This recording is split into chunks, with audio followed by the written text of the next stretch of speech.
So I just made a video going through everything in here, and at some point the camera cut off and I didn't notice. So let's go over the top features here. We have in here a 10 kilowatt hour battery and a diesel heater. That box right there is a big battery. Goes from there to there, back corner, and then to the back wall. There's a Batrium BMS back there. And I'm sorry for the mess. I don't really feel like cleaning it up that much. It's got a 5 kilowatt inverter. This is an electric car charger repurposed to charge the bus. The advantage of that is you could, if you get the adapter, you can use an electric car charger to charge the battery. You can also plug into 120 volts or 240 volts. It doesn't care. I have a Starlink Dish that's on DC to DC. Although the signal right up here, unless you remove that front panel, is going to go in and out. It's going to be a problem. The DC to DC converter is not working. It's got like a loose connection internally or something like that, and I just haven't fixed it. I need to buy a connector or replace it. I'm not going to. This is the main primary charge controller. This runs all the solar right now, and so it's going into here. Right now I'm getting 1700 watts from the solar panels.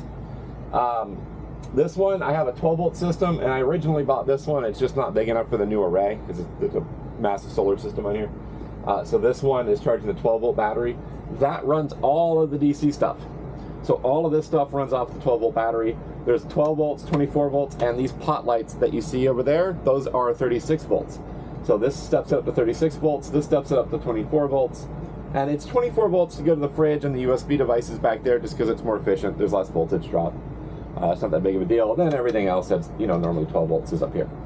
So this is all smart home system. This is a computer that runs the smart home software. And that's what this interface is right here. I mostly use it to make sure that my dogs are okay by checking the temperature while I'm traveling. I can also, while I'm away from the bus.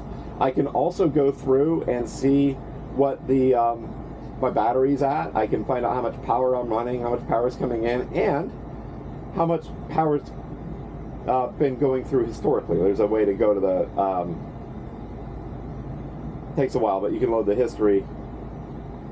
Okay, so it's not going to work for me right now, of course, while I'm trying to demo it. Right here is a little camera system. It's got 4 cameras. These are the smart lights for the pot lights. These are the smart lights for those side lights. The side lights changes colors too. As you can see, the wiring needs some adjustment. This is the breaker box. Under this is the outside air conditioning unit and some storage. Under this one is the water tank. Actually, let me just show you this one.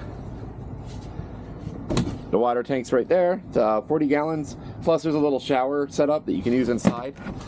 So the way I did that, it's an outside shower, but I set it up so you can use it inside. I got a little dog bathtub you can put right here. You can take a shower, you can dump the water in the sink, put it in the tank, whatever. Kitchen, I got 2 fridges. There's some storage in here. There's a ladder down back in there to go up. And the fridges are just the standard Alpicools, but they pull out. This one's gets a little stuck, but Alpicool fridge.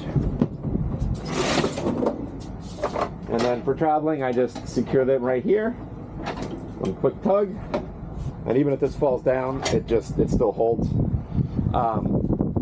Cooktop, well, of course, a water filter, some pots and pans here, cooking stuff up there. If you put foam stuff in between a lot of this, it minimizes a lot of the rattling. This is where I work. So a big thing of me traveling, let me get this out of the way, was I needed to work. I needed to work comfortably. I have a chair that I bring in here. I bring the same chair I use at home. And then I also just have it all down to one plug the computer in, everything in here works. So I basically just take my laptop back and forth. Before the desk and before I had that kind of setup, when I wasn't working in here, the kitchen was right where the electric unicycle stand is, and then I had a bed running across the back. So you can, it's modular, so a lot of these components can all be moved around. Like that can be moved around, although with the battery and everything, I wouldn't suggest it. You can. So I'm just putting this bus up for sale because I don't use it anymore. I figured somebody might love it more than I do right now, and if I sell it, cool. If not, that's fine. I'll probably use it another year or two, but in the meantime, it's just sitting there. So I've got a 10 kilowatt hour battery bank, which is just absolutely massive. 3,600 or 36,000 BTU air conditioner, and a instant hot water heater. Those are the two biggest power draws. The next would be the cooktop. It's all electric. The fridge, all of that. All this is all electric. I even have an electric car charger plug outside, so I can plug my electric car, which is what I used to do to this bus, and it was just sitting next to my car.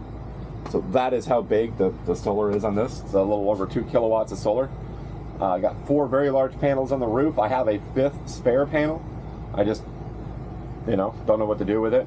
Maybe if I clip another tree with a panel, I'll just swap it out. I've done that, which is why I don't have, when I ordered them, I ordered 6, but I had to replace a panel. It's got Starlink. Starlink is running DC to DC. It's got a TV right there. That's also running DC. So DC powered TV, DC powered Starlink, and then the little router right there. And there's the wiring and the smart home stuff is all up in there. So if you're interested, drop me a line and let me know, and we can talk. I can deliver it anywhere in the continental US. I could probably even take it up to Canada. I don't have a problem with going pretty much anywhere. The big issue is just got to make sure the timing works, and takes a while because I have to work during the day. So I can only drive so much in a given time. And yeah, that's it. Oh, I got leveling blocks, diesel heaters right there, diesel tank to refill it, and then 2 gas tanks that I use either when I run out of fuel in here or when I need to run the generator. And then down there is a little water bowl inside of a kitty litter thing. It's in there so that the water won't splash out and cause an issue. And cooktop and everything. So pretty much everything you see in this video, besides my wheel and the helmet, can go with this. You know, I have everything I need in the house, and everything I need in here, and I don't like having extra stuff. So, which is why this is for sale. So anyways, let me know. Hopefully this video wasn't too terrible, because I don't think I recorded it very well. Let me go outside and show you. I also have I have several remotes for the door. You just push the button, they open. I was gonna make it detect your presence, and then I realized that could be abused. So you see the 4 panels up there, and the Starlink kind of leans kind of that way. So the very front of it is cut off, but other than that, it works fine. Going around over here, that's where I put the generator, and there's a little plug right here where you plug that cord into the generator. And then is the other side, and that's where the air conditioning is. I ordered a vent, but I don't know when I'm going to get it. And the other thing is too, and this kind of needs to be redone, the tank is under there, and to empty it, you have to go way up inside there. I mean, to either extend that or, more likely, replace it with a larger tank. But yeah, so that's the bus. Let me know.